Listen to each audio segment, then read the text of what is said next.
ውድ ህይወት ቲቪ ቤተሰቦች እንደምን ከርማችኋል? ይህ በህይወት ቲቪ እየተዘጋጀ በየሳምንቱ የሚቀርብላችሁ ህይወት ወቅታዊ ነው። ህይወት ወቅታዊ በወቅታዊ ጉዳዮችን ይዞ ወደ ህዝብ መረጃ የሚያቀርብ ፎርማታችን ነው። እንግዲህ ዛሬ አንድ እንግዳ ከአንድ ወቅታዊ ርዕሰ ጉዳይ ጋር ይዤላችሁ ቀርብ ያለው የዛሬ እንግዳዬ የኢትዮጵያ ቃለ ሕይወት ቤተክርስቲያን ምክትል ፕሬዝዳንት ነው።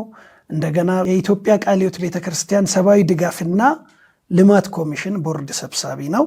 እንግዲህ ወደ ምክትል ፕሬዝዳንትነትህ ከመጣህ በኋላ ብዙ አገልግሎቶችን ቀንሰ ጥቂት ነገሮች ላይ ለማትኮር እየሰራህ እንዳለ እናውቃለን። ዳንኤል ጫሜቦ ይባላል። ለቃለ ሕይወት አባሎቻችን እንግዳ አይደለም። እንግዲህ ዛሬ ከሱ ጋር የሚኖረን ቆይታ ከምክትል ፕሬዝዳንቱ ጋር የሚኖረኝ ቆይታ ሰሞኑን በደቡብ ክልል በጋሞ ዞን ደጋማ ወረዳዎች ላይ ወቅቱን ባልጠበቀ ዝናብ ሳቢያ የተከሰተ የጎርፍና የመሬት መንሸራተት አደጋ አለ። ያንን ተከትሎ ከፍተኛ ሕይወትና ንብረት ወድሟል። በዚህ ዙሪያ በምክትል ፕሬዝዳንቱ በአቶ ዳንኤል የተመራ አንድ ቡድን በአስቸኳይ ተንቀሳቅሶ ጉብኝት አድርጎ ነበርና እዛ የነበራቸውን ቆይታና ተያያዥ ጉዳዮችን አብረን የምንወያይ ይሆናል። የትም እንዳትሄዱ አብራችሁን ቆዩ።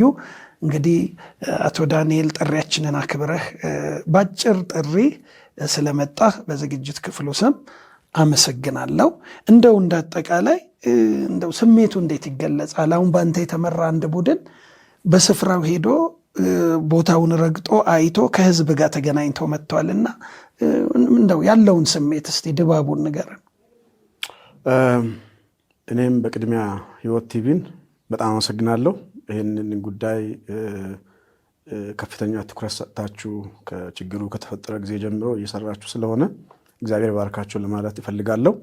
እኔም እንግዲህ እድል አግኝቼ ባለፈው ቅዳሜ ዕለት ከአንድ ቡድን ጋር ወደዛ ተንቀሳቅሰን ነበር።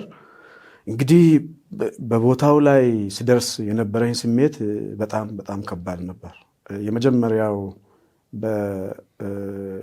የኢትዮጵያ ቃለ ሕይወት ቤተክርስቲያን የደቡብ ምዕራብ ቀጠና መሪዎች በዛ አካባቢ ችግር ከተፈጠረ ጊዜ ጀምሮ ትልቅ እንቅስቃሴ እያደረጉ ነበር። የቀጠናው ሰብሳቢ ወንድማችን መንግስቱ፣ እንዲሁም ደግሞ ወንድም እንድሪያስ ምክትል ዋና ጸሐፊው እና ሌሎችም ወንድሞች በዛ ስፍራ ከፍተኛ የሆነ እንቅስቃሴ እያደረጉ ቆይተው ነበር።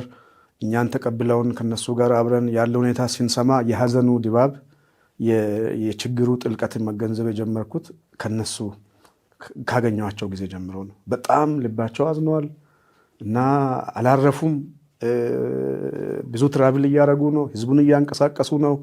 በተለይ ደግሞ ከመንግስት አስተዳደር ጋር ከዞኑ ፕሬዝዳንት ጋር እና እንዲሁም ከተለያዩ የመንግስት አመራሮች ጋር በጣም በጣም እያስተባበሩ ነበር እና ያን ሁኔታ ተገንዝቤያለሁ። ሁለተኛው ከነሱ ቀጥሎ ቀጥታ የሄድነው የዞኑ አስተዳደር ቢሮ ነበር። እዛ ያሉ ሰዎች በጣም በተደራጀ ሁኔታ መንግስታዊ ካልሆኑ ድርጅቶች፣ ከግለሰቦች፣ ከባለ ሀብቶች እንዲሁም ከቤተ ክርስቲያናት የሚመጡ ሰዎችን ለቅሶ መጀመሪያ እነሱ ጋር ይደረሳል እና ኢምፕሬሽኑ በጣም የሚገርም ነው። ሁለተኛ ፊሊንጌ በጣም የሀዘን ስሜት ያየሁት እዛ ጋር ያሉ ወገኖች እንዴት አድርገው በዚህ አካባቢ በተፈጠረው ሀዘን እንዴት አዝነው ያንን ሀዘን እንደ ራሳቸው ወይም የቤተሰብ ለቅሶ በሚመስል መንገድ ነበር ትሪት የሚያደርጉት በሚገርም ሁኔታ እና ያ ኢምፕሬሽን በጣም ልቤን እንዳዝን አድርጎኛል። ከነሱ ጋር ጊዜ ወስደናል። እኛን ሲያዩ ተጽናንተዋል። ምክንያቱም የመጣው ሁሉ ዝም ብሎ አይደለም የመጣው። እኛ ደግሞ እንደ ክርስቲያኖች እዛ ስንሄድ በተለይ ደግሞ እንደ ኢትዮጵያ ቃለ ሕይወት ቤተክርስቲያን እንደ አካል ሁላችንም አንድ እንደሆንን እዛ ላይ አካል ታሞ ይሄ ሁሉ ነገር ደርሶባቸው እኛ ያ ተሰምቶን መሄዳችን በእነሱ ውስጥ ደግሞ የጨመረውን እያየሁ ነበር። እንዴት ነው ብትለኝ አንዱ የዚህ የደቡብ ምዕራብ አገልጋዮች ቀጠና አገልጋዮች የኛ አገልጋዮች በጣም እንደተበረታቱ አይቻለሁ። እኛ ከሄድ ኦፊስ ስንሄድ እንግዲህ ኢትዮጵያ ቃለ ሕይወት ቤተክርስቲያንን ወክለን እዛ ስፍራ ስንገኝ ከጎናቸው የመጀመሪያ የቆምነው እኛ ነን። እነሱ እያጽናኑ ያለው ራሳቸው አዝነዋል። በዚህ በሀዘን ስሜት ውስጥ ነው ያሉት። ግን እኛን ሲያዩ እንደተጽናኑ እየተመለከትኩ ነበር። ሁለተኛ የዞኑ አስተዳዳሪ አስተዳዳሪው የጋሞ ዞን አስተዳደር የመንግስት ተወካይ ነው የተቀበለን። የኢትዮጵያ ቃለ ሕይወት ቤተክርስቲያን ስላደረገችው አስተዋጽኦ በጣም በተለይ መመሄዳችን አለን እኛ የኛ አካል ነው። የጋሞ አካባቢ ህዝብ ይሄ ችግሩ የደረሰበት ህዝብ የቃለ ሕይወት አካል ነው። እንደ ቃለ ሕይወት ቤተክርስቲያን የቃለ ሕይወት አባላት እንደ አንተም ከዚህ በፊት በተደጋጋሚ ስትገልጽ እንደነበረ ኦልሞስት ከ90% በላይ የቃለ ሕይወት አባላት ናቸው። ግን አባል ያልሆኑ ጭምር እንደውም ሁሉም ሰው የኛ አካል ነው ብለን መሄዳችን ትልቅ ችግሩን ለማየት ሐዘኑን ለመካፈል ለቅሶን ለመድረስ መሄዳችን በጣም ኢንካሬጅ እንዳረጋቸው አይቻለሁ። እንግዲህ ከዛ ሁለተኛው ቀን ወደ ላኩ በሚባል ከተማ ከወረዳው ከተማ ትንሽ ገባ ብሎ ለቦታው የእግር መንገድ 4 ሰዓት የሚያስኬድ መንገድ ነው ይሄ ችግሩ የተፈጠረበት አካባቢ። ከዛ 3 ቦታዎች ናቸው በነገራችን። አንዱ በጣም ብዙ ሰው የተጎዳበት አለ፣ ሁለቱ ደግሞ አነስተኛ ቁጥር ያላቸው ሰዎች የተጎዱበት አለ። ከሁሉም ቦታ እነዚህ ለቀስተኞች መጡ። የተጎዱ ሰዎች ለምሳሌ በጣም ልብ የሚሰብር ነገር ያየሁት ወላጆቻቸው ወንድሞቻቸው ሄደው ኦርፈን የሆኑ ልጆች ነበሩ። ሲያለቅሱ አያስችልም እንዴት እንደሚንሰፈሰፉ። በቃ ሰው መጣ ሲባል የሆነ ነገር ይዘን ሄድ ነው የሚመስላቸውና በጣም በጣም ከባድ ነው። ስሜቴን በጣም ይረብሻል። እዛ ሄደን እኛም ስሜታችንን ገልጸናል፣ አብረን አልቅሰናል። ሰው መሆናችንን ቨልነራብል መሆናችንን ማንም ጋር ይሄ ሊደርስ እንደሚችል ኤኒታይም እኛ እንደ ክርስቲያኖች መጠየቅ ነው ማንችለው፣ ጀጅ ነው ማድረግ የማንችለው። ምክንያቱም ለምን ይሄ ተፈጠረ፣ ይሄ ሁሉ ናዳ ህዝብ ላይ እንዴት ይወርዳል፣ እግዚአብሔር አያውቅም ወይ፣ እንዴት ፍርድ ነው ወይ የሚባል ነገር ለኛ አልተፈቀደም፣ መጽሐፍ ቅዱሳዊም አይደለም። ነገር ግን እንደ ሰው ታመናል፣ አያስችልም። እዛ ቦታ ላይ ብትሆን በጣም ልብ የሚሰብር የሚያሳዝን ነገር ነበር። እዛ ሄደን ለቅሶ ደረስን፣ አለቀስን። እንዲሁም ደግሞ ልጆቻቸውን ያጡ ወላጆች ነበሩ። ሌሎችም በጣም ልብ የሚነኩ ሁኔታዎችን እያየን ነበር። ሌላው በጣም የገረመኝ ፊሊንግ የሰዎቹ ዩኒቲ በጣም ያስደስታል። ህብረታቸው ከተለያየ አቅጣጫ መጥተው እንዴት እንደሚያለቅሱ እንዴት አብረው ከነሱ ጋር እንደቆሙ ክርስቲያኖች የኮሄር ልብስ ለብሰው የቤተ ክርስቲያን አጥቢያ ሰዎች፣ መሪዎች፣ ኮሄራት እንደዚህ አገልጋዮች ሁሉ ሲመጡ ታያለ። ይሄ በቃ ትክክለኛ የዩኒቲ ጥሪ እንደሆነ ከህዝቡ ተምሬያለሁ። ህዝቡ ያዋ ነው። በጣም ያሳዝን ነው። አይ ዶንት ኖ እኔ በህይወቴ በዚህ ሌቭል የደረሰን አደጋ ለመጀመሪያ ጊዜ ነው እዛ ቦታ ያየሁት። በጣም በጣም ልዩ ስሜት ነው እየተሰማኝ ያለው፣ ኢሞሽናል ያደርጋል። እዛ ደርሰናል።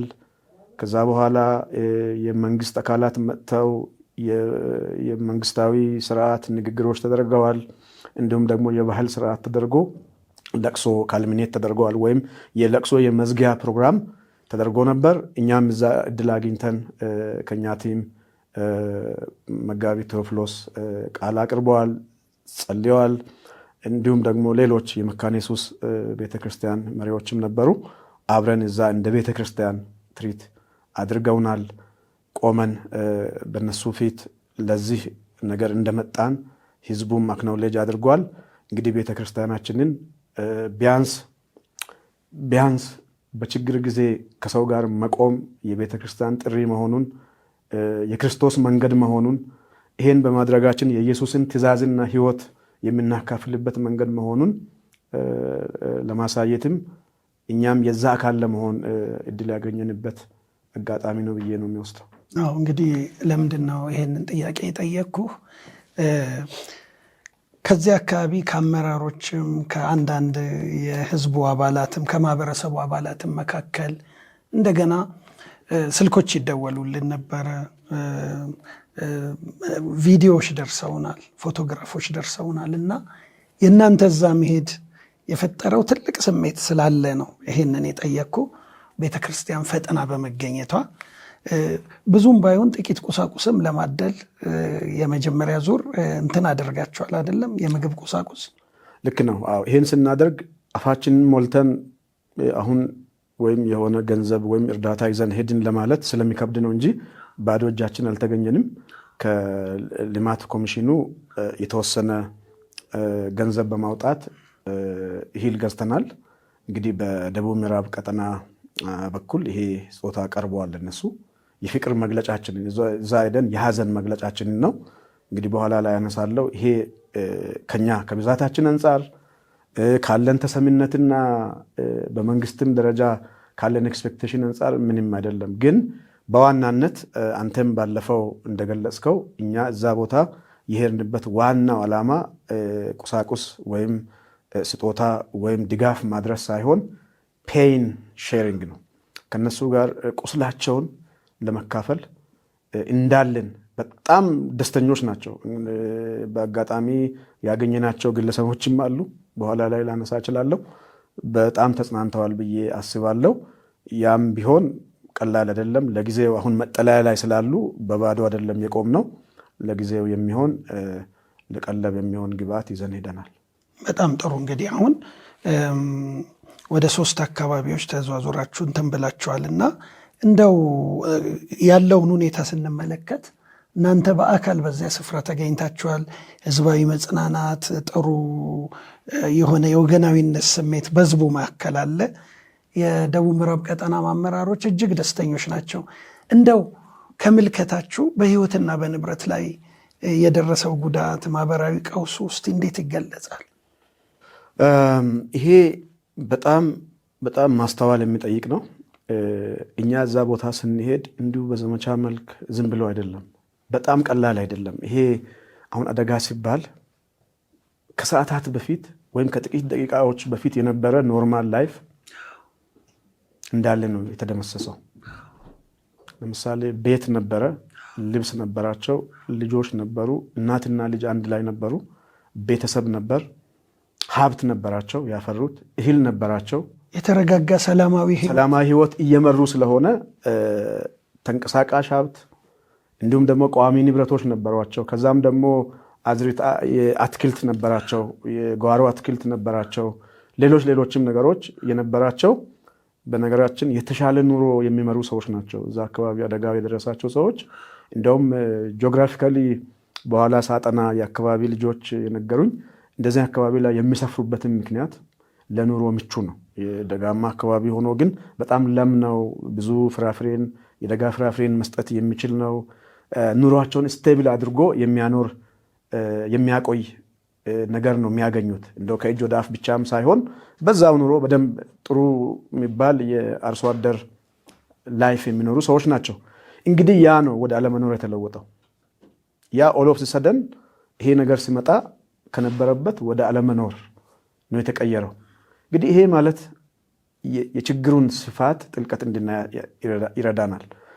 እንግዲህ ከደቂቃዎች በፊት ይሄ ሁሉ ንብረት የነበረ ሰው ነው ዛሬ ግማሹ በነገራችን አስክሬን እስካሁን ድረስ ያልተገኘ ቤተሰብ እንዳለ እናውቃለን። አስክሬን የተገኘባቸው ቤተሰቦችም ቢሆኑ አሁን በድንኳን ውስጥ ነው ያሉት። ለቅሶ እንኳን የሚይዙት የጋራ የድንኳን ነው። ስለዚህ ይሄ ማለት በጣም ከባድ ነው። ይሄ በጣም ከባድ ነው። አንደኛ አሁን የሚበሉት የሚጠጡት ነገር ያስፈልጋቸዋል፣ የሚለብሱት ያስፈልጋቸዋል። ልብሳቸው፣ ሎጂስቲክሳቸው የያዙት ያካበቱት ያስቀመጡትን ነው ያጡት። ስለዚህ ይሄ በጣም ክሪቲካል ነው። አሁን እኛ ቀጣዩን ለማሰብ መጀመሪያ እነዚህን ሰዎች ምግብ እንዲበሉ፣ ውሃ እንዲጠጡ፣ ልብስ እንዲለብሱ ማድረግ አለብን ማለት ነው። ከዛ ቀጥሎ ደግሞ ያንን ትንሽ ትንፋሽ ካገኙ ቀጥሎ የሚመጣው እንዴት ነው መልሰን ማደራጀት የምንችለው ሎንግ ተርም ላይ ስትራቴጂክ በሆነ መንገድ እነዚህ ሰዎች ወደ ኑሯቸው ወደ ነበረበት እንዲመለሱ የቀሩ ሰዎች ኤክስቴንድድ ፋሚሊ እንግዲህ አንዳንዱ ጋር ልጆች አሉ። በጣም ልብ የሚሰብረው አንዳንድ እናቶች እናት ልጅን ጥላ ሄዳ ያው በዚህ ሞታ ያንን ልጅ ይዛ የምታለቅስ እናት አይቻለሁ። እነሱ ናቸው የሚያሳድጉት። ጧሪ የሌላቸው አባቶች በሁለት በሶስት ነጠላ አንጀታቸውን እንትን አድርገው እዛ ጋር ሲያለቅሱ አይቻለሁ።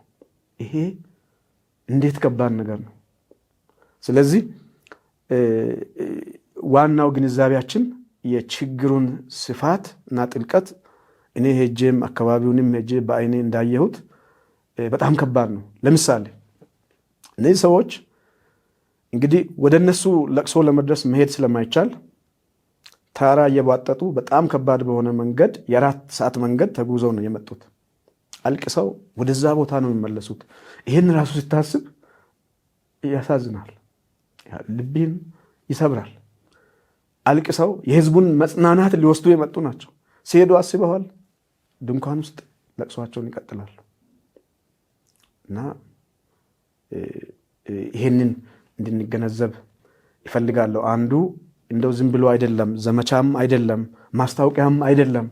እውነተኛ የሆነ ህይወት፣ እምነታችን የሚፈተንበት ህይወት፣ እውነተኛ የክርስቶስ ተከታዮች ከሆንን በእንዲህ አይነት ውስጥ ጊዜ ሪአክት ማድረግ አለብን። ውስጣችን ይሄ ሐዘን ሊሰማ እንደሚገባ በዚህ መንገድ ልንረዳ ያስፈልጋል። የዚህ የጋሞ ወንድሞችና እህቶች የቀሩት ምን አላቸው ከጌታ በስተቀር? ጌታ መኖሩን እንኳን የሚረዱት እኛ ስንቆም ነው። እኛ ከጎናቸው ስንቆም፣ ውሃ ይዘን ስንሄድ፣ ምግባችን አካፍለን ስንሰጣቸው፣ ፕሮባብሊ በይሁድ አምልኮቻችን ከምናመልከው በላይ አንድ ነገር አጥቢያ ላይ ብናደርግ፣ ቃለ ሕይወት የመዋቅር ችግር የለባትም፣ በጣም የተደራጀ አሰራር አላት።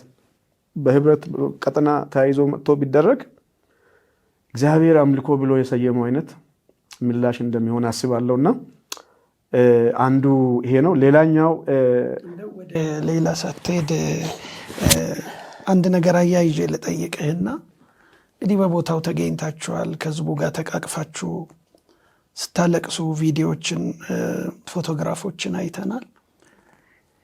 ሐዘኑ፣ ስብራቱ፣ እዛ ጋር የተፈጠረው ነገር ወደ ህዝባችን እንዲጋባና ህዝቡም በእነዚህ ተጎጂዎች ጫማ ውስጥ ቆሞ ህመሙን እንዲረዳው እንደው ያየኸው የማይረሳ ልብህን የነካ ታሪኮች ካሉ እስቲ እንደው ብትነግረኝ። በዚህ በጣም ልብ የሚሰብር ክስተት የገጠመኝ ሁለት መሰረታዊ ነገሮችን ማንሳት እፈልጋለሁ። በነገራችን አሁን እንዳልከው ይሄንን ፕሮግራም የሚከታተሉ ሰዎች እንዲያስተውሉ የሚፈልገው እኔ ወደዚህም ወደፊታችሁም የመጣሁት እንደ ኢትዮጵያ ቃለ ሕይወት ቤተክርስቲያን እንደ ምክትል ፕሬዝዳንትነት ብቻ ሳይሆን የተሰማኝን ሐዘን ለመግለጽ ነው። በጣም በጣም ውስጥ ያዝነዋል። በጣም ተሰምቶኛል። አልቅሼ አላባራልኝም። ሳስብ እንቅልፍ አልወሰደኝም። ቅዳሜ ዕለት ይሁድ ዕለት ከዛ ውዬ መጥቼ ወዳረፍኩበት ቦታ ሲሄድ አልወሰደኝም። ያየሁት ክስተት በአእምሮዬ ይመጣል። እየጠየቅኩ ነበር። ማናችንም በየትኛውም ጊዜ በምን ወደ ጌታ እንደምንጠራ አናቅም። በተለይ በዚህ ዘመን ብዙ ነገሮች እንሰማለን። ሰዎች እያሉ በሆነ አደጋ ሲሞቱ አንድ የተለመደ ነገር አለ። እኔ ሁልጊዜ ማነሳው ሞታችንን አሳምርልን ይላሉ። ክርስቲያኖችም አብረን እንላለን። የሞት ማማር ወይም ቆንጆ ሞት የሚባለው ሞት አለ ብዬ አላስብም። የስጋ ሞት ስንሞት ወደ ጌታ ነው የምንሄደው። እኛ ወደ ጠራን አባታችን ነው የምንሄደው። ግን እንዴት እንደምንሄድ ጌታ ብቻ ነው የሚያውቀው። ወይ እሱ ይመጣል ወይ ኢንዲቪጁዋሊ እሱ በፈቀደው መንገድ ጌታን እናገኛለን። እኛ ፎርማል ነገር እንፈልጋለን። አስታመን እንዲሆኑ ሰው ቢሞት እንላለን። እንግዲህ በግል በተለያየ ምክንያት በቤተክርስቲያናችንም ብዙ ጊዜ ገጥመዋል። ሰዎች፣ የቤተክርስቲያን መሪዎች፣ አገልጋዮች በቅርቡ በእነዚህ 2 ዓመታት ሲጠሩ ነበር አይደል? ሁላችን የምናስታውሳቸው ክስተቶች አሉ። እንፈርዳለን ብዙ ጊዜ። እንዴት በዚህ አይነት ሞት ሞተ? ምን ሆኖ ነው? ተረግሞ ነው ወይ ተረግማ ነው ወይ ይላሉ ሰዎች። ይሄ መጽሐፍ ቅዱሳዊ አይደለም። በዚህ አጋጣሚ በዚህ ጊዜ የክርስቲያኖች ምላሽ የእግዚአብሔርን ፈቃድ መጠየቅና እኛ ምን ማድረግ አለብን የሚል አንድ ከመዘጋጀት አንጻር ራሳችንን ሁል ጊዜ ለእግዚአብሔር አቬለብል አድርገን ሬዲ ሆነን መጠበቅ እንዳለብን፣ ተዘጋጅተን መጠበቅ እንዳለብን ቃሉም እንደሚነግረን የክርስቶስ መምጫ እንደ ሌባ ነው። ሌባ አስታውቆ ማስጠንቀቂያ ሰጥቶ አይደለም የሚመጣው። ኤኒታይም እድሉን ባገኘ ጊዜ ሊመጣ ይችላል አይደለም። ስለዚህ ይመጣል፣ የሚያደርገውን ዓላማ ይፈጽማል። እኛም ወደ ክርስቶስ ስንሄድ እንደዛ ነው። መጽሐፍ ቅዱስ እንደዛ ነው የሚለን። ሜቶዱስ እኛ አያገባንም። ስለዚህ እዚህ ላይ ለዚህ በዚህ አይነት ጊዜ የቤተ ክርስቲያን ምላሽ በጣም ጥንቃቄ የተሞላ ፍቅር ያለው የውስጥ መነሳሳት ያለው ሰው ቀስቅሶ ሳይሆን በቃ ይሄ እግዚአብሔር በህይወት ውስጥ በአገልግሎት ውስጥ ችግሮችን ወደ መፍትሄ እንድንቀይር ይፈልጋል። ተግዳሮቶቻችንን ወደ ኦፖርቹኒቲ ወደ ምቹ ሁኔታ እንድንቀይር ይጠይቃል። ይሄ ተግዳሮት ነው ለቃለ ሕይወት ትልቅ ልብ የሚሰብር አደጋ ነው። ኦፍኮርስ ግን ይሄንን ተግዳሮት እንዴት አድርገን ነው ለቃለ ሕይወት እንደ እድል መቀየር ያለብን የሚለውን እንድናይ ለመለመን ነው የመጣሁት እንጂ ፎርማል ነገሮች ለማድረግ አይደለም ለማለት ነው። አሁን ካነሳው አንጻር ይሄ በጣም በጣም በጣም ብዙ ልብ የሚሰብሩ ነገሮች ቢኖሩም ሁለት ነገሮች መሰረታዊ ናቸው ከዚህ ጋር ለማካፈል የሚፈልገው። አንደኛው አንተም ስትገልጽ የነበረው አንድ ወንድም የቀበሌ ሊቀመንበር ነው፣ የቤተ ክርስቲያን መሪ ሆኖ ያገለገለ ነው፣ ጠንካራ የቤተ ክርስቲያን ደቀ መዝሙር የሆነ አባል ነው። ይሄ ወንድም 4 የቤተሰብ አባላትን አጥተዋል በአንድ ጊዜ በዚህ አደጋ። አካሄዱ እንዴት ነው ብትሉኝ ቤተሰብ እየጮኸ አትሂድ እያሉ እኔ የቀበሌ እኮ አስተዳዳሪ ነኝ፣ ሰው እየጮኸ እንዴት ይቀመጣለሁ ማዳን አለብኝ ብሎ ሄደ። ከተቀመጡበት አብሮ ካሉበት እሱ በየትኛው አቅጣጫ እንደሄደ አያውቁም። እየጮሁ ነው የሄደው። እሱ የጮኸበትን ሰው ደርሶ ሌላ ጩኸት እያበረከተ ለማዳን እየተሯሯጠ የእሱ ቤተሰብ ሄዶ ገባ እና ይሄ ሰው በዛ የለቅሶ ስነስርዓት ላይ ቆሞ ሲመሰክር እምነቱ በጣም ገርሞኛል። ምን አለ? ከተናገረው ነገር በጣም ልቤን የሰበረው ነገር ትናንትና እግዚአብሔር ጻድቅ ነው ብዬ እግዚአብሔርን አምኛለሁ። እግዚአብሔር ሁሉን ማድረግ እንደሚችል ተናግሬያለሁ፣ ኖሬያለሁ። ዛሬ ቤተሰብ የለኝም፣ 4ቱንም ቤተሰቦች አጥቻለሁ። እግዚአብሔር ዛሬም ጻድቅ ነው። እግዚአብሔር ሉዓላዊ ነው። እግዚአብሔር ተሳስተዋል ማለት አልችልም። አይዟችሁ በርቱ፣ እግዚአብሔር ከኛ ጋር ነው ብሎ ሲመሰክር ሰምቼ ሌሎችን ተነስቶ እድሉን ባገኘበት ለህዝቡ ንግግር ሲያደርግ ሰምቼ የቀጠና መሪዎች ከዚህ ወንድም ጋር እንደ ቃለ ሕይወት ይህን ሰውዬ አቅፌ እንዳያችሁት በምስሉ አጽናንቻለሁ። ከሱ ብዙ ተምሬያለሁ። ፍቅርን እግዚአብሔርን መውደድ የቃል እንዳልሆነ የህይወት እንደሆነ አይቻለሁ። አስባችሁታል? ይሄ ሰው እና እንደ ኢትዮጵያ ቃለ ሕይወት ቤተክርስቲያንም እንደ ሰውም ከአንተ ጋር ነን። ህዝቡ ከአንተ ጋር ነው። ቤተክርስቲያን ከአንተ ጋር ናት። የመጽናናት አምላክ እሱ ያጽናናሃል። አብረን ከአንተ ጋር ከጎንህ በሚያስፈልገው ነገር ሁሉ ከአንተና ከሌሎቹም ህዝቡ ጋር እንቆማለን ብዬ ይሄን ሰው አቅፌ ተስፋ ሰጥቻለሁ። ይሄ እንዴት ከባድ ነው! እኛ በዛ ቦታ ላይ ሆነን በሱ ጫማ ላይ ሆነን ብናይ ምን እናደርግ ይሆን የሚል እስካሁን ድረስ ከልቤ ይሄ ነገር እየወጣ አይደለም። ሁለተኛው አንዳንዶቹ በለቅሶ መሃል እልል የሚሉ ወይም የሚያመሰግኑ እናቶች እጃቸውን ወደ ላይ ዘርግተው እየተናገሩ በቋንቋው እየተናገሩ የሚያደርጉ ሰዎችን አይቼ ምንድን ነው ብዬ ጠይቄያለሁ። ይሄን ስጠይቃቸው የነገሩኝ ሬሳ አግኝተው የቀበሩ ናቸው። እነዚህ ደግሞ እግዚአብሔርን እያመሰገኑ ነው። ለምን? ሬሳ አግኝተው አትሊስት ለመጨረሻና ለአንዴ ይህን ድንገተኛ መለየት ሰለብሬት አድርገዋል። ኦልሬዲ ተሰናብተዋል እና ደግሞ ዛሬ ለዚህም ይጸልዩዋሉ። በዚህ ሁኔታ የነዚህን አስክሬን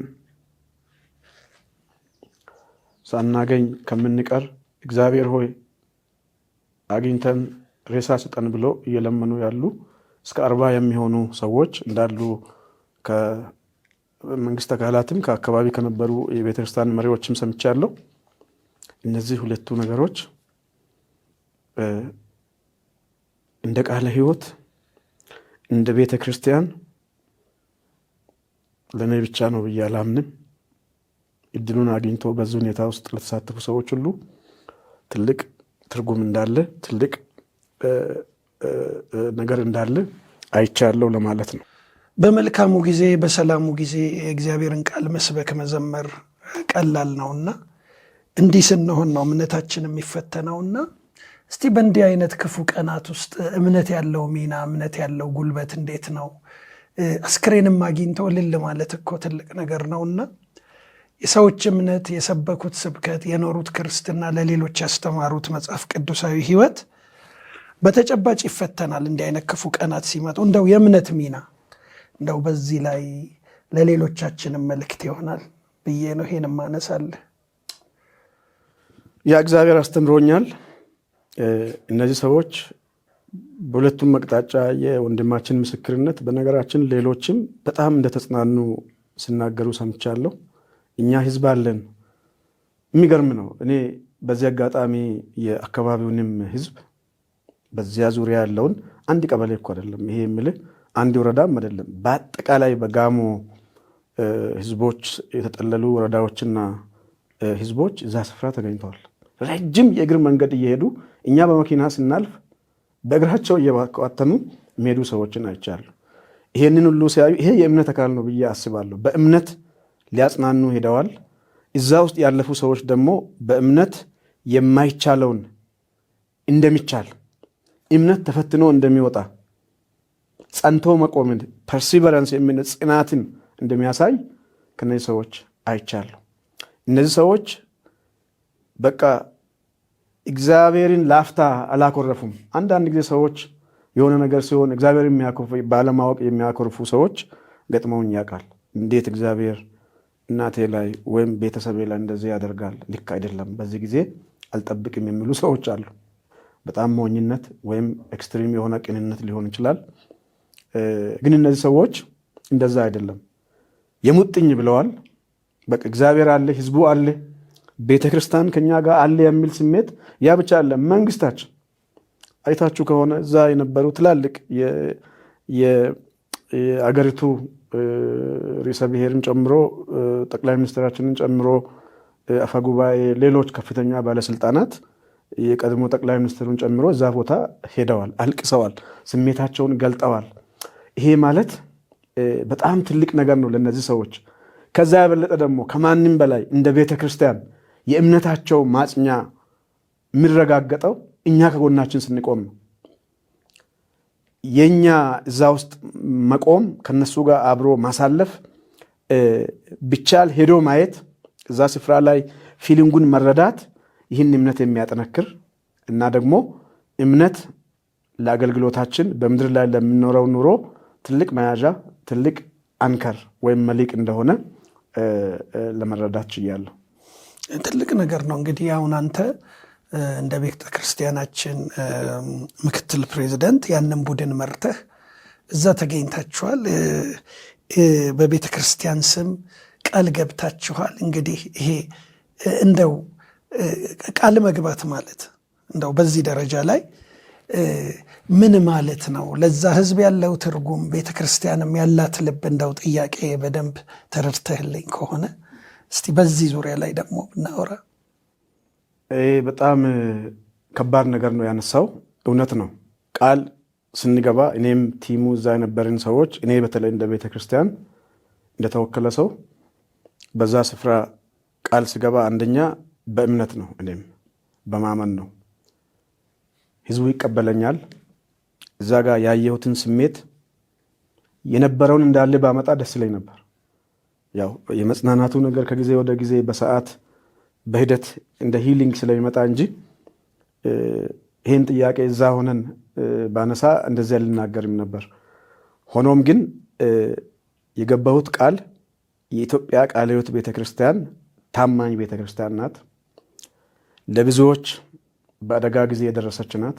ላለፉት ለረጅም ዓመታት ኦልሞስት ወደ 100 ዓመታት ለተጠጉ ጊዜ ከአጥቢያ ጀምሮ ልማት ባልነበረ ጊዜ፣ ፕሮፖዛል ባልነበረ ጊዜ፣ ዶነር ባልነበረ ዘመን አባቶች ከአንዱ ስፍራ እንደዚህ አይነት ጎርፍ ላጠቃቸው የተፈጥሮ አደጋ ለደረሰባቸው ሰዎች ከአንዱ ሀብት ተሰባስበው ወደ ሌላ ቦታ በመሄድ እያገለገሉ የሪሊፍ አገልግሎት የወንጌል ድጋፍ ሰጪ ሳይሆን እንደዋና ሰዎችን በችግር ጊዜ መድረስ፣ ሰዎችን በሁለንተና ማገልገል የቃለ ሕይወት ቤተክርስቲያን መለያ አንዱ ከሌሎች አገልግሎቶች ወይም ከሌሎች ቤተ እምነቶችን ፕሮባብሊ ሊለይ የሚችለው ይሄ እንደሆነ እናውቃለን። የቃለ ሕይወት ቤተክርስቲያን ዶነር ይዛ ፕሮፖዛል ጽፋ አይደለም ልማት የጀመረችው።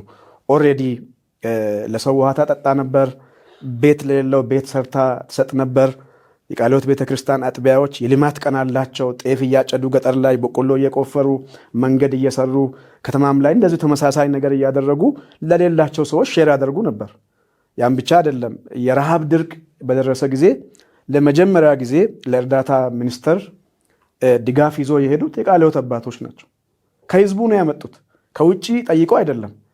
ፕሮባብሊ ያ በራሳቸው የጀመሩት ኢኒሼቲቭ ያ መነሳሳት ልማቱ ፕሮፌሽናል በሆነ መንገድ በእቅድ እንዲሁም ደግሞ በፕሮጀክት ፕሮፖዛል ተጽፎ ረጂዎች ተፈልገው በተደራጀ መንገድ የእርዳታ እና የመልሶ ማቋቋሚያና የልማት ስራዎችን ለመስራት ዛሬ የልማት የሰብአዊ ድጋፍና የልማት ኮሚሽናችን የደረሰበት እድገት ሲደርስ ሌላውን ይዞ እንዳይሄድ ይፈልጋሉ። አሁንም በሱ ላይ አጉልቼ የማላወራው ይሄ የልማት ኮሚሽን ውስጥ ያለው የአደጋ ማቋቋሚያ ክፍል የሆነ የሚሰራ ስራ ይኖራል። የተለመነ ልመና ያደርጋል፣ አንዳንድ ረጂዎችን ያመጣል። ያ ብዙ ዘላቂም አይደለም። እውነት ለመናገር ግን አሁን ዛሬ የማነሰው የእሱን ስራ ለመናገር አይደለም። እሱ እንዳለ እንደ ቤተክርስቲያን ተልእኮ ይቀጥላል። ነገር ግን እንደ ቤተክርስቲያናችንም ታሪክ እንደ እምነት ተቋማችንም ፍቅርን እንደማካፈል ፍቅርን አይደለም ለራሷ አባላት ላላመኑ ሰዎች ጭምር የክርስቶስን ምሳሌ አድርጋ የምታወቅ ቤተክርስቲያን ናት። የቃለ ሕይወት ቤተክርስቲያን በርህራሄ አገልግሎት የምትታወቅ ናት። ስለዚህ ይሄንን እጇን እንድትዘረጋ ነው ቃል ገብተን የመጣ ነው። ቃለ ሕይወት ቤተክርስቲያን ይሄን ፕሮግራም የምትከታተሉ አጥቢያዎች፣ በአጥቢያ ያላችሁ መሪዎች፣ መጋቢያን፣ ወንጌላውያን፣ የወንጌል ስራ የምትሰሩ የቤተክርስቲያን መሪዎች በየመዋቅሩ በአጥቢያ በህብረት ደረጃ በቀጠና በአገር አቀፍ ያላችሁ መሪዎች ሁሉ ስሙ። ይሄ ትልቅ አጋጣሚ ሳይሆን እግዚአብሔር የሰጠን ኦፖርቹኒቲ ነው። ለምን ቢባል ፍቅራችንን ለማካፈል ቅድም መግቢያ ላይ ሳነሳ እንደነበረ እኔም ቃል ሲገባ ይሄ እምነት አለኝ። ቤተክርስቲያንን ስለማቅ እንደ ቤተክርስቲያን ልጅ በዚህ በርህራሄ በአባቶች እግር እንዳደገ ሰው ቤተክርስቲያናችን ሰፊ የሆነ ምላሽ እንደምሰጥ በማመን ነው። አንድ ይሄ ነው። ሁለተኛው ቤተክርስቲያናችን ይሄን እንደምታደርግ የቃለ ሕይወት ፋሚሊ በዚህ ነገር ግንባር ቀዳሚ እንደሆነ ደግሞ መልካም ምሳሌ አሻራ አሳርፎ የሚያውቅ ቤተክርስቲያን ስለሆነ ብዙ ይጠበቃል።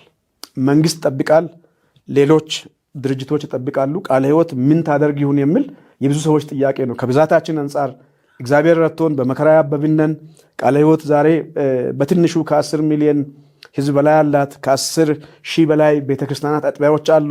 ትንሽ ነገር ለዚህ እንኳን ቢያዋጡ እዛ አካባቢ ላሉት ብቻ ሳይሆን ወደፊትም እንደዚህ አይነት በዓለም ላይ ያለን የተለያዩ ነገሮች ይኖራሉ። ዛሬ በዛ አካባቢ ነው ይሄ ነገር ሀፕን ያደረገው። አምና ጎፋ ላይ እንደዚህ ወገኖቻችን አጥተናል። ዘንድሮ ደግሞ ጋሞ ጋር መጥቷል። ነገ የት እንደሚመጣ አናቅም። ይሄ በእግዚአብሔር ቀጠሮ በእግዚአብሔር ጊዜ የሚሆን ነው። በዓለም ላይ ክፉም አለ፣ የእግዚአብሔርም ሐሳብ አለ። የእግዚአብሔር መንግስት እስኪጠናቀቅ ድረስ አደጋ ሊደርስ ይችላል። እኔ ማምነው አሁን ለነዚህ ሰዎች ለአጭር ጊዜና ለረጅም ጊዜ የሚሆን ድጋፍ ብቻ ሳይሆን ቃለ ሕይወት ቤተክርስቲያን ለአደጋ ጊዜ አስቀድማ እንደ ጎተራ አይነት ወይም አንዳንድ የቅድመ ሁኔታዎችን የምታመቻችበትንም ዘር መዝራት የምትችልበት ሞቢላይዜሽን ማድረግ እንችላለን ብዬ ስለማምን ነው። ስለዚህ ከዚህ በመነሳት ቃል ገብቼ መጥቻለሁ። ይሄንን ህዝብ የኛንም መሪዎች በወቅቱ ሊገኙ ያልቻሉ የቤተ ክርስቲያናችን ፕሬዚደንት፣ ዋና ጻፊያችን፣ ምክትል ዋና ጻፊያችን አልነበሩም። በተለያዩ አገልግሎቶች ቀድሞ ስላልነበሩ ይሄን እንግዲህ ስራ አስፈጻሚውንም ቦርድንም ወክዬ ነው እዛ የተገኘሁት። በሌላ መንገድ የልማቱንም ቦርድ ወክዬ ስለሆነ ቴክኒካሊ በልማቱ ሳይድ የሚሰራ ነገር ኤኒታይም ሊደረግ ይችላል። ውስን ነው። ምክንያቱም በአገራችን እንደምታውቁት ብዙ አይነት ቻሌንጆች ናቸው፣ ተግዳሮቶች አሉ። ድጋፍ የሚጠይቁ የአደጋ ጊዜ ምላሽ የሚጠይቁ ብዙ ችግሮች ናቸው ያሉት። 101 ችግሮች ናቸው ያሉት። እንግዲህ የምንጠይቃቸው ረጂዎች በልማቱ መንገድ የምንደርሳቸው የምንጠይቃቸው ረጂዎች አወዳድረው ነው ነገሮችን የሚመልሱት። ከዛ ይልቅ የቃለ ሕይወት ቤተሰብ ግን ካለው እንዲያካፍልና ፍቅሩን ለማካፈል ወንጌልን ለማገልገል ቅዱሳንን ለማገልገል አካልን ለማነጽ። ምክንያቱም ለእኔ አሁን በጣም ከባድ ነው በማመልካትም ቸርች አጥቢያ ውስጥ በሌላም ቦታ እንደዛ አይነት ነገር እያለ እኛ በአምልኮ ስንሟሟቅ እንዴት ነው የምንቋቋመው የሚል ጥያቄ ይፈጥርብኛል። ስለዚህ ለዚህ አስቸኳይ ምላሽ እንድንሰጥ አሁንም ካሉ የቤተ ክርስቲያናችን መሪዎች ጋር ከዋና ጽሕፈት ቤት ኃላፊዎች ጋር እየተነጋገርን ያለ ነው። ቀጠናዎች በጣም በተደራጀ ሁኔታ ህብረቶችን በማስተባበር ህብረቶች እንደው ከመዋቅር የሚመጣውን ወደ ታች ማውረድ ሳይሆን ስሜቱ ተረተን አጥቢያዎች አስቸኳይ ምላሽ እንዲሰጡ አድርገን ቃለ ሕይወት ቤተክርስቲያን መኖራችንን የክርስቶስ ደቀ መዝሙር መሆናችንን በዚህ ያውቃቸዋል እንደሚለው ቃል በተግባራችን እንድንታወቅ ፍቅራችንን የምናካፍልበትና በሶሊዳሪቲ በወንጌል ጅማት እንደተሰራን እንደ አካል ብልቶች ሁላችንም አንድ ላይ እንድንቆም ይሄን የሚያደርግ ልምድም ልቡም መነሳሳቱም ሀብቱም አለ ብዬ ስለማምን ነው ይሄንን ቃል ገብቼ የመጣሁት ማለት ነው። እግዚአብሔር ይባርክ። እንግዲህ ውድ ሕይወት ቲቪ ቤተሰቦቻችን ይሄ አደጋ ከተከሰተ በኋላ ቤተክርስቲያን በፍጥነት ተንቀሳቅሳ ወደ ተግባር ገብታለች። ቤተክርስቲያን እዚህ ጋር ያለው አመራሩ ነው። ቤተክርስቲያን እታች ያለው ህዝብ ነው። ሁላችንም ተገጣጥመን ነው ቤተክርስቲያንን የምንሰራው እና ክርስቶስ አካል ነው፣ እኛ ብልቶች ነን። አሁን መሪዎቻችን እያሳሰቡ ነው። አንድ የአካውንት ተከፍቷል ለዚሁ ተብሎ በኢትዮጵያ ቃለ ሕይወት ቤተክርስቲያን ሰብአዊ ድጋፍና ልማት ኮሚሽን አቶ ዳንኤል የቦርድ ሰብሳቢ ሆኖ በሚመራበት በዚህ አሁን በስክሪናችን ላይ በምታዩት አካውንት እየተጠቀማችሁ ለመልካም ስራ እጆቻችሁን እንድታበረቱ አደራ ጭምር እናሳስባለን። እያንዳንዱ ግለሰብ ቤተ ክርስቲያን ነው፣ ኃላፊነት አለበት። የተቸገሩት ወገኖቻችን ናቸው።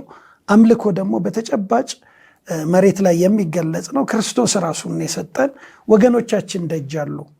ወገኖቻችን ተራቅተዋል። በብርድ በሐሩር በቁር በረሃብ በእርዛት ላይ ያሉ ትናንት የሞላ ቤት የነበራቸው ነገኛ የሚገጥመንን አናቅም። እንግዲህ የመሪዎቻችንም ጥሪ ከዚሁ ጋር የተያያዘ ነው። ሁማኒቴሪያን ክራይሲስ ሪስፖንስ ይመስለኛል ኢኬችሲ ሁማኒቴሪያን ክራይሲስ ሪስፖንስ በንግድ ባንክ ተከፍቷል። በዚህ አካውንት መሰረት ባካችሁ እጆቻችሁን እንድታበረቱ ጥሪውን እንግዲህ እንደሰማችሁ ተስፋ አደርጋለሁ። እንደው አቶ ዳንኤል ወደ አንተ ስመለስ እንግዲህ በሀገራችን ውስጥ ብዙ ችግሮች አሉ፣ ትኩረት የሚሹ በጣም ብዙ ችግሮች አሉ። በጦርነቱ ብትል፣ በጎሳ ግጭቱ፣ በሌላው እዚህ ላይ ማትኮር ያለብን በዚህ በቤተ ክርስቲያን ጉዳይ ላይ ማትኮር ያለብን እንዴት ነው ለምንድን ነው የሚለውንም ነገር እንደው ብናይ። ወደ እሱ ሳልመጣ በፊት አሁን ያልካትን ሀሳብ ለማጠናከር በትናንትናው ዕለት የቤተክርስቲያናችን ፕሬዚደንትና ምክትል ዋና ጸሐፊው ከኔም ጋር በመመካከር አንድ ቲም አቋቁመናል። 2 አስተባባሪዎች ተሰይመዋል። ከቤተክርስቲያን ከመንፈሳዊ አገልግሎት በኩል መጋቢ ዮሴፍ በቀለ እንዲሁም ደግሞ ከልማት ኮሚሽኑ ወንድም ታረቀኝ ዮናስ ተመድበዋል።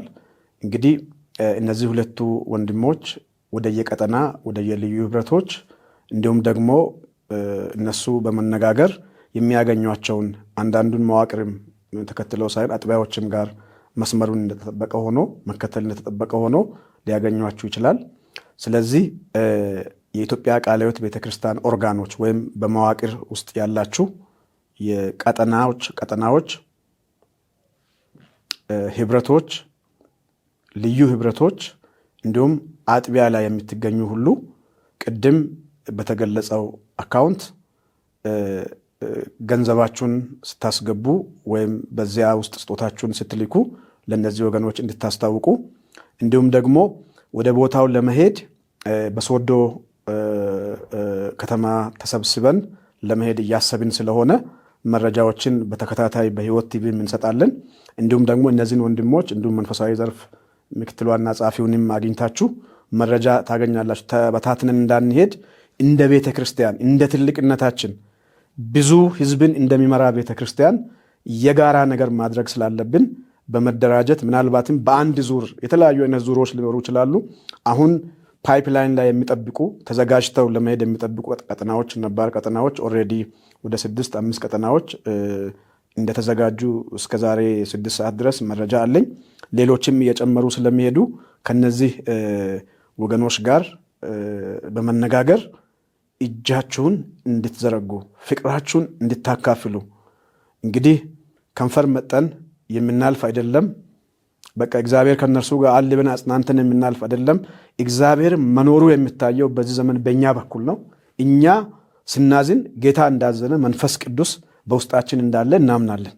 ስለዚህ ያ ደግሞ ያለንን ስናካፍል ነው ያ ሐዘን ተግባራዊ የሚሆነው ለማለት ነው። ወደ ጥያቄው ሲመጣ እንግዲህ እንደ አገርም ቅድምም ዳር ለማንሳት እንደሞከርኩ ብዙ የህዝብን ድጋፍ የሚሹ ችግሮች ይመጣሉ። በሰሜን፣ በደቡብ፣ በምስራቅ እንዲሁም በሌሎችም ቦታዎች በምዕራብ በሀገሪቱ ናቹራል ዲሳስተር አለ። ሰው ሰራሽ የሆኑ ችግሮች፣ ጦርነቶች፣ የተለያዩ ነገሮች የህዝብን የተባበረ ክንድ የሚጠይቁ ብዙ ነገሮች አሉ። እንግዲህ በእንደዚህ አይነት ሁኔታ ውስጥ ሁላችንን ሪስፖንሲብል የምናደርገው መንግስትን ነው። መንግስት ለህዝቡ አቅሙ እስከፈቀደ ድረስ የሚሰራውን ይሰራል፣ ስራውን ያውቃል። ፕራዮሪታይዝ አድርጎ ቅድሚያ የሚሰጡ ችግሮችን ለይቶ ህዝቡንም በማሰባሰብ ከራሱም ከረጂዎችም ሞቢላይዝ በማድረግ ብዙ ስራዎችን እንደሚሰራ እናውቃለን። ስለዚህ በማህበረሰብ ውስጥ እንደዚህ አይነት ካታስትሮፎች ወይም እነዚህ አይነት ተፈጥሯዊና ሰው ሰራሽም አደጋዎች በሚደርሱ ጊዜ የቤተ ክርስቲያን ምላሽ ምን መሆን አለበት የሚል ነው። የኛ አሁን እዚህ ጋር ነው ልዩ የሚያደርገው። ለምን የኛ ፎከስ ይሆናል ብለን ካልን ቤተ ክርስቲያን በምድር ላይ የምትኖረው ደሴት ውስጥ አይደለችም። ቤተ ክርስቲያን ችግር ውስጥ አብራ ትኖራለች። ችግር ውስጥ አብራ ስትኖር አደጋዎች፣ ችግሮች፣ እንደዚህ አይነት ልብ የሚሰብሩ ነገሮች በሚፈጠሩባቸው ወቅቶች የመጀመሪያውን የክርስቶስ ፍቅር የምታካፍለው ቤተ ክርስቲያን ናት፣ አካል ናት። እኔ እንደዚህ ነው የሚለው የቃለ ሕይወት ቤተሰብ እላለሁ ብዙ ጊዜ። የቃለ ሕይወት ቤተሰብ እግዚአብሔር አብዝቶናል። አባቶቻችን በጣም ጥቂት ሆነው ህዝብን አበዛ እያሉ ይዘምሩ ነበር። አማርኛ እንኳን በደንብ የማይችሉ አባቶቻችን፣ የስጋ አባቶቻችንም ጭምር ማለት ነው። በጣም በእምነት በእግዚአብሔር ፊት ይጸልዩ ነበር። አይ ቲንክ በእኛ ዘመን ሚሊዮኖችን መቅጠር እንድንችል አንዳንዶቹ ሚሊዮን እንደሆነ ሳያውቁ የሄዱ አባቶች አሉ። በእምነት ግን ምን ብሎ ዘምረዋል? ህዝብን አበዛ ብሎ ዘምረዋል። ይህ የበዛ ህዝብ ለወንጌል ምስክርነት እጁን መዘርጋት አለበት ማለት ነው። ወንጌል ስብከት አይደለም። ወንጌል ከአምልኮ ያለፈ ነው። አምልኮ ያዕቆብ መጽሐፍ እንደምናገር አምልኮ ማለት እነዚህን በተፈጥሮ ምክንያት አሁን ኦርፋን የሆኑ ልጆችን ማሳደግ ነው።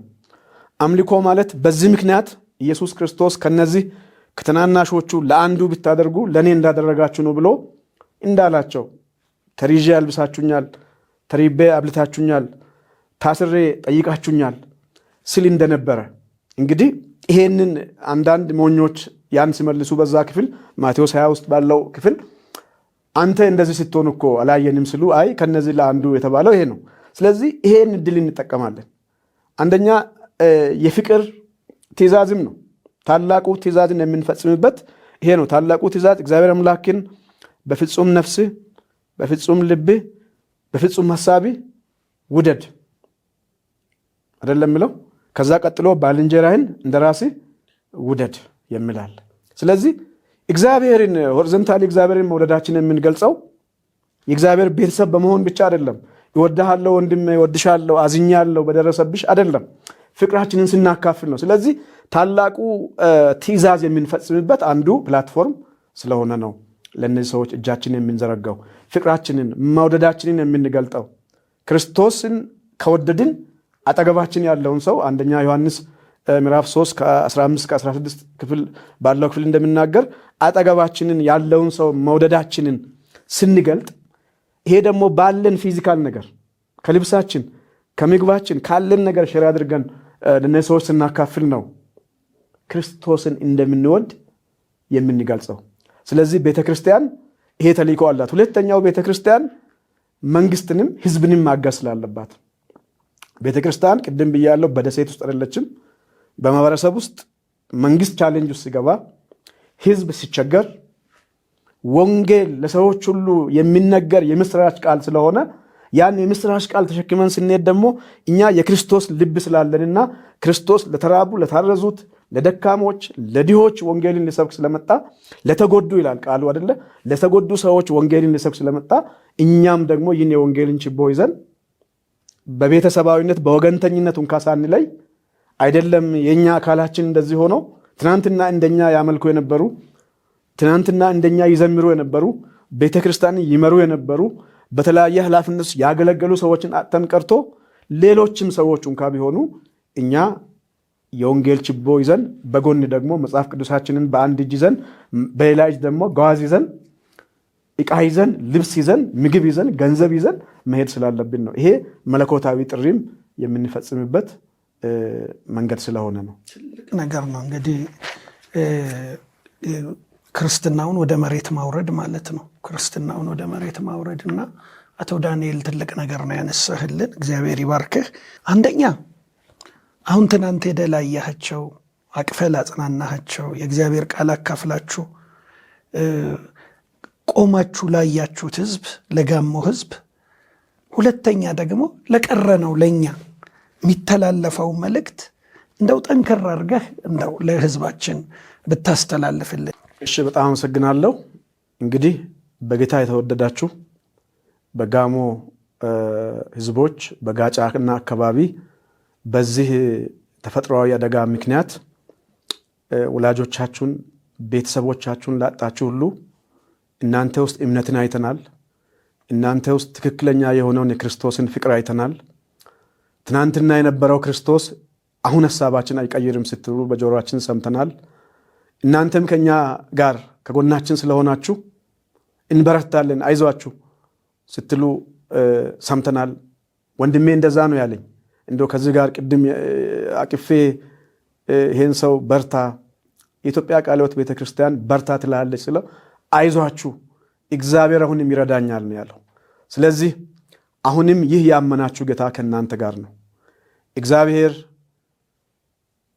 በሌለ ነገር ውስጥ ማኖርን የሚያውቅ ህይወትን ካለመኖር ወደ መኖር የሚያመጣ ዲሞሊሽድ የሆነውን የተደመሰሰውን የተበላሸውን ነገር ማደስ የሚችል በሰው ቀመር በሰው ችሎታ በሰው አሰራር የማይቻለውን የሚችል መንፈስ ቅዱስ ከእናንተ ጋር አለ። አይዟችሁ በርቱ። ዛሬም በድጋሚ ማለት የምፈልገው የቃለ ሕይወት ቤተሰብ ከእናንተ ጋር ነው። ከማንም በላይ ጌታ ከእናንተ ጋር ነው። ጌታን ቀጥሎ እኛ ከእናንተ ጋር ነን። በርቱ፣ እንጸልይላችኋለን። ባለን ነገር ከጎናችሁ እንቆማለን። እግዚአብሔር ይረዳችኋል፣ እኛም እንረዳችኋለን። ይሄን ለእናንተ ካልኩ በጌታ የተወደዳችሁ የኢትዮጵያ ቃለ ሕይወት ቤተክርስቲያን አማኞች፣ የእምነት አባቶች፣ በተለያየ ደረጃ ቤተክርስቲያንን በመሪነት የሚታገለግሉ መሪዎች፣ እንዲሁም ደግሞ በየመድረኩ ሕይወታችሁንና ዘመናችሁን ለጌታ ሰጥታችሁ የሚታገለግሉ አገልጋዮች፣ መጋቢዎች፣ ወንጌላውያን፣ በተለያየ አገልግሎት ውስጥ ሙሉ ጊዜ ሰጥታችሁ የሚታገለግሉ ሁሉ ምእመናን በሙሉ አጥቢያዎች፣ የቃለ ሕይወት ቤተክርስቲያን ትልቁ መዳረሻ ጌታን በሕይወታችን ኤክሰርሳይዝ የምናደርግበት ይሄ ሁሉ ፕሮባብሊ መዋቅሮችም ያስፈለገው አጥቢያ እንዲታነጽ ስለሆነ አጥቢያ ላይ ያላችሁ ምእመናን አንድ ነገር በጌታ ርኅራኄና ፍቅር በፍጹም ትሕትና ሊጠይቃችሁ እፈልጋለሁ። ላበረታታችሁም እወዳለሁ። እንደ ታናሽ ወንድማችሁ በዚህ ጊዜ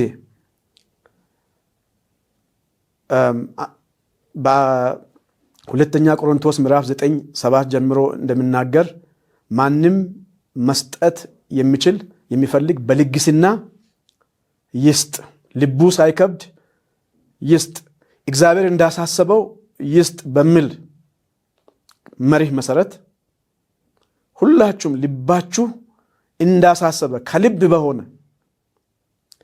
ለነዚህ ሰዎች ስጡ ለጌታ እንደምትሰጡ ገብቷችሁ በጣም ተጨንቃችሁ መስጠት ስላለብኝ ነው ብላችሁ ሳይሆን ደስታዬን የሚገልጥበት አንዱ ትልቅ ኦፖርቹኒቲ ነው ያገኘሁት ብላችሁ ያላችሁን በፍቅር እንድትሰጡ ሁልጊዜ ደግሞ በአገልግሎታችሁ እነዚህን ወገኖች እንድታስቡ በጸሎት ከጎናቸው እንድትቆሙ ጥሬን ለማቅረብ እወዳለሁ። በጣም አመሰግናለሁ።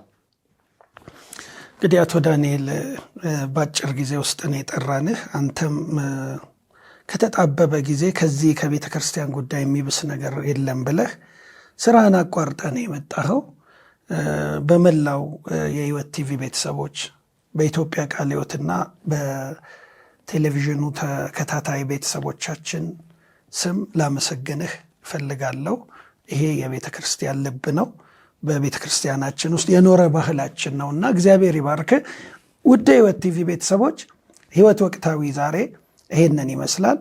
እንግዲህ የዛሬው እንግዳዬ የኢትዮጵያ ቃለ ሕይወት ቤተ ክርስቲያን ምክትል ፕሬዚዳንትና በኢትዮጵያ ቃለ ሕይወት ቤተ ክርስቲያን ሰብአዊ ድጋፍና ልማት ኮሚሽን የቦርድ ሰብሳቢ የሆነው አቶ ዳንኤል ጫሜቦ ነበረ። እንግዲህ አመሰግናለሁ።